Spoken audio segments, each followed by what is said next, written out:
ये नासिक कुंभ जो गया, इस कुंभ के पिछला नासिक कुंभ था। उस कुंभ में रेवासा महाराज आए, उनको हम ठाकुर जी का दर्शन कराने गए और उसी समय कोई विशेष कोटि के प्रेमी महापुरुष आ गए।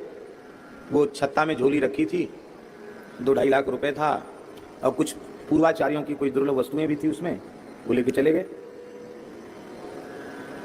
अंतर्धान हो गए। अब स्थिति ये होगी स्वामी जी कि कुंभ अभी 10-12 दिन का कुंभ बकाया था, नासिक की बात है, ये कुंभ गया, इससे पिछले कुंभ की बात है, 2003 में, 2003 की बात। तो अब स्थिति ये हो गई कि लौट के जाने का किराया भी नहीं था कि हम ट्रक वाले को कुछ पैसा देके सामान लाद के चले जाएं। अभी कुछ 1-2 स्नान बाकी थे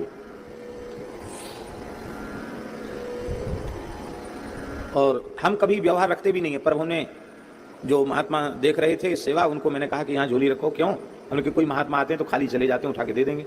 वो पहली बार ही हमने रखी थी झोली, वो पहले बार में कृष्ण लीला हो गई। तो लोग हमसे कहने लगे, 12 घाट वाले भी आए, वो भी कहने लगे आप जब व्यवहार के काम में कुशल नहीं है तो आप जबरदस्ती क्यों व्यवहार का काम अपने सिर पे लेते हैं, ये गलत है, ये अनुचित है। लोग तमाम कहने लगे। अब हम सुन ही सकते थे और क्या कर सकते थे।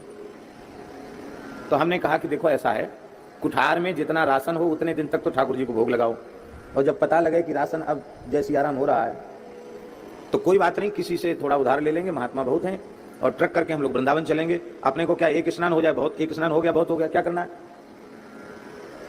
यहाँ गृहस्थियों जैसी बात तो है नहीं कि नाक कट जाएगी, काहे की नाक कटेगी। चलो निश्चय कर लिया कि बस 2-4 दिन का राशन है, वो खत्म होते ही हम लोगों को प्रस्थान करना है। दोपहर का समय था और पहले छत्ता ही लगते थे, अब तो छत्ता नहीं तो बढ़िया कमरे बनने लग गए। तो छत्ता में ही आसन था हमारा, सामने हनुमान जी का ध्वज विराजमान था। तो ऐसी सहज मन में ये बात आई और हमने हनुमान जी से कहा बाप के ऊपर है, साधु लोग जब ध्वजारोहण करते हैं, ध्वज स्थापन करते हैं तो सब बागडोर हनुमान जी के ऊपर छोड़ देते हैं और एक बोरी रामरस भी रख देते हैं कि इतना भी रोज रसोई में खर्च हो तो भी आप लाज रखना। वो आपकी इच्छा है, आखिरी स्नान तक रखना चाहो तो व्यवस्था करो और नहीं तो व्यवस्था करो, हम लोग वृंदावन पहुंचे। मन में द्वंद्व चल रहा था। उसी समय एक महात्मा आए, बड़े विनोदी स्वभाव के, श्री अनंत दास जी। वो ठहाका लगाते बोले कि अरे हमने सुना आपकी झोली चली गई। मैं यहाँ चली तो गई, तो हमने हंस क्यों रहे हैं? बोले इसलिए हंस रहे हैं कि फक्कड़ हो गए, चलो क्या करें, वृंदावन चलेंगे अपने। तभी तक उनके फोन पर एक फोन आया, हम तो फोन भी नहीं रखते हैं, तो उनके फोन पर एक फोन आया, बोले हम इस फोन से आपसे बात कराने आए हैं। हमारे भी परिचित लोग नहीं है, लेकिन वो पता नहीं किसी ने हमारा नंबर दे दिया, तो आप, हमने कि हम क्या बात करेंगे, बोले आप बात तो करो। तो उन लोगों ने कहा कि हम लोग थोड़ी सी कुंभ में सेवा करना चाहते हैं, हमने सुना है कि आपके पहाड़ी बाबा खालसे में बहुत अच्छी सेवा चल रही है, तो आप आज्ञा करो क्या सेवा करें। मैंने कहा हमने आज तक 1 रुपया या 1 अन्न के कण के लिए किसी को कहा नहीं, तो मैं क्यों कहूँ। आपके मन में जो ठाकुर जी प्रेरणा करें वो आप करो। पंगत कितने बजे होती? तो हमने कहा कि वो 11 बजे के करीब हरिहर बोलती है, आप आ जाए। तो आ गए। उन्होंने देखा हमारा डाकोर तक पंगत बैठी हुई है, बहुत बड़ी विशाल पंगत बैठी है। तो पता नहीं उनके मन में क्या ठाकुर जी ने प्रेरणा की, ना उन लोगों को हमने देखा और ना उन्होंने हमको पहले कभी देखा, केवल सुना सुना था। और वो बोले महाराज आम जनता की सेवा तो हम ले लेते हैं, वो साधुओं की सेवा आप कर ही रहे हैं, वो आप करिए, और राशन और दक्षिणा सब हमारे ठाकुर जी की तरफ से रहेगी। तो हमारे साधु बोले कि वो अन्य क्षेत्र चलाएंगे तो बदनामी होगी कि खालसे वालों ने अन्य क्षेत्र वालों को जगह बेच दी, अपना बैनर लगाएंगे। तो मैंने उनसे पूछा, बोले नहीं हमें बैनर की क्या जरूरत है, हम तो आम जनता को पैकेट बना करके प्रसाद के देंगे और यहाँ आप खूब खुल करके सेवा करो, आखिरी दिन तक सेवा करो, आपको बीच में कहीं जाने की जरूरत नहीं है। तो हमने कहा ठीक है, जब ऐसी बात है। बोले हम तो आपके ही स्थान में सेवा कर रहे हैं, हम कोई अलग से अपना कोई कमेटी या परिषद या हमारा कोई बैनर वो हम नहीं लगाना चाहते। हमारे अन्य क्षेत्र में काम करने वाले 80 लोग होंगे। अब सामान आने लगा, ट्रकों सामान आने लगा, रोज दक्षिणा साधुओं का, रोज भंडारा, वो तो चल ही रहा था लेकिन और जोर से चलने लग गया।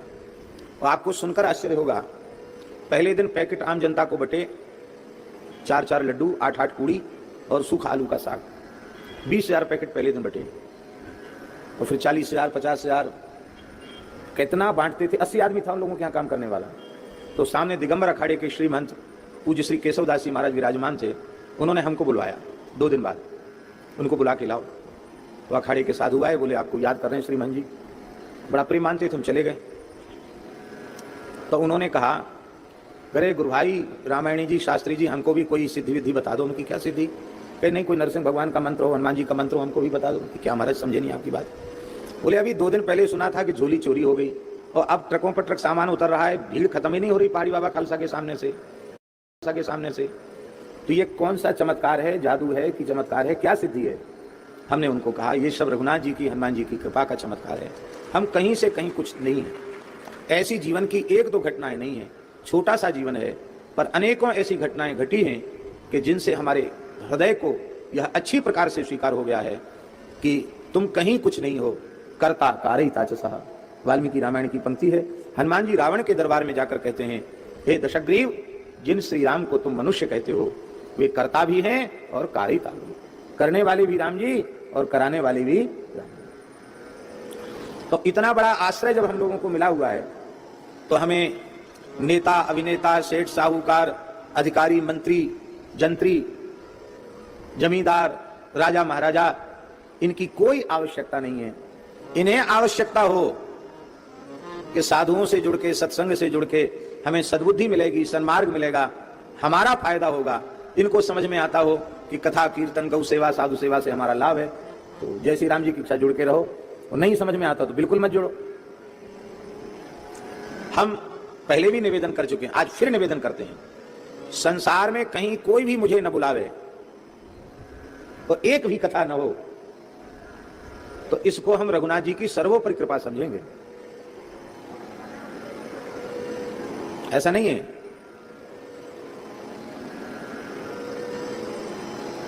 क्योंकि व्यवहार के लिए इसकी जरूरत नहीं है। और रही कथा, कीर्तन, सत्संग, तो वो तो जीवन है। जहां बैठेंगे, धाम में रहेंगे, 10वां साधु भी निकट रहेंगे, तो बिना भगवत चर्चा किए तो रह ही नहीं सकते, वो तो करना ही है।